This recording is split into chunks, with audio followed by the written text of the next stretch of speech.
Office Pakpattan का visit किया। DPO Pakpattan Faisal Mukhtar ने आरपीओ साहिवाल डॉक्टर मोइन मसूद का इस्तकबाल किया।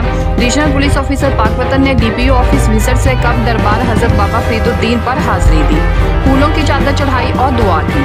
आरपीओ साहिवाल ने डिस्ट्रिक्ट पुलिस लाइन पाकपतन का विजिट किया और यादगार शोहदा पर सलामी दी।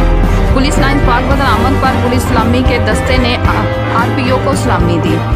आरपीओ ने बाद अज़ां तमाम एसडीपीओज और एसएचओज के साथ मीटिंग की। हुकूमत की तरफ से जारी करदा हिदायत पर सख्ती से अमल दरामद को यकीनी बनाया जाए और खिलाफ वर्जी करने वालों के खिलाफ कार्रवाइयाँ की जाएँ। जाली चेक के मुकदमात में मुलजमान की गिरफ्तारी को हर सूरत मुमकिन बनाया जाए ताकि मुतासरीन की दाद रसी हो सके।